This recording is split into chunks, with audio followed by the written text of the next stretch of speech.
MA final Hindi साहित्य के विद्यार्थियों, नमस्ते।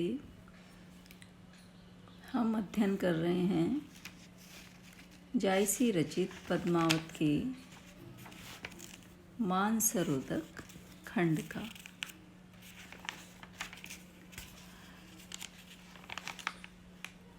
सरवर तीर पदुमिनी आई, खोपा छोरी केस मोरकाई, ससी मुख अंग मलेगिरी रानी, नागन झांपी लीन अर्धानी। ओने मेघ परी जग छाहा, ससी की शरण लीन जनुराहा। छपी गए दिनहि भानु के दशा, ले निसी लखत चांद पर गसा।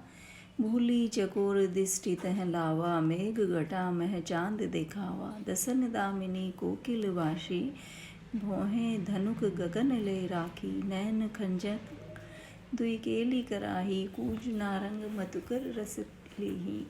सरवर रूप विमोहा, हिये हिलोर करेही। पाई छुअई मकु पाऊ, तेहि मिस यहुरे दे। पद के कठिन शब्दार्थ। खोपा यानी जूड़ा, छोरी यानी खोल करके, फैलाकर। मोकराई यानी फैलाकर, छोरी का अर्थ है खोलकर। ओने अर्थात छा जाने से। दृष्टि दृष्टि, विमोहा मोहित हो गया। मकु यानी स्यात, मिसु यानी बहाने से। तो इस पद में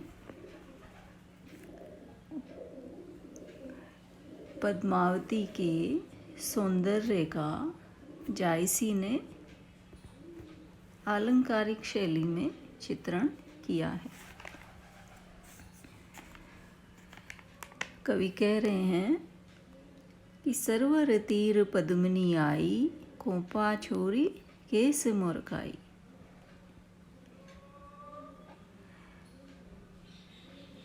सरोवर के किनारे पद्मिनी स्त्रियां आई और वहाँ उन्होंने अपने जोड़े को खोलकर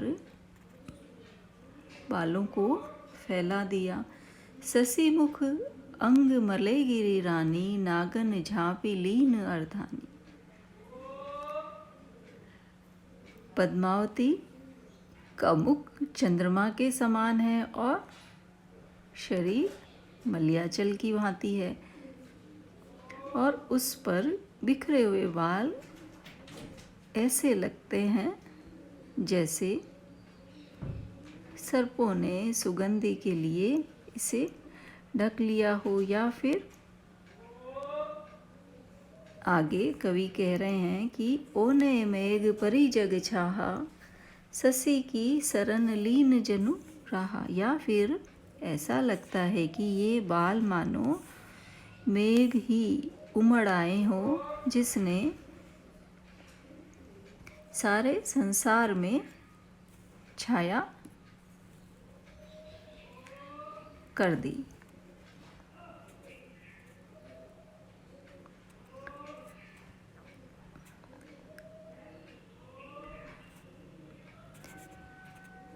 आगे कवि कह रहे हैं कि छपी गए दिन है भानु के दसाल, ले निसी लखत चांद पर गसा। कि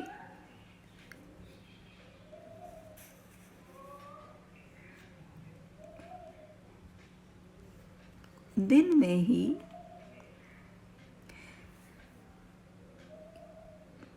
पद्मावती के केशों की श्यामलता इतनी है कि दिन में ही सूर्य का प्रकाश मंद पड़ गया, और रात्रि में जिस प्रकार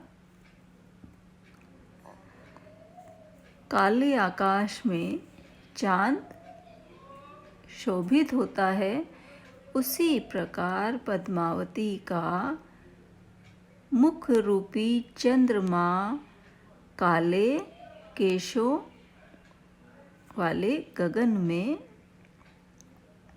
विविध नक्षत्रों से युक्त होकर शोभायमान हो रहा हो। भूलि चकोर दृष्टि तह लावा, मेघ गठा मह चंद दिखावा। चकोर भी भूल करके उधर ही दृष्टि लगा करके देखने लगता है, क्योंकि उसे मेघों की घटा के बीच पद्मावती का मुख रूपी चंद्रमा दिखलाई दे रहा है। यहाँ भ्रांतिमान अलंकार है कि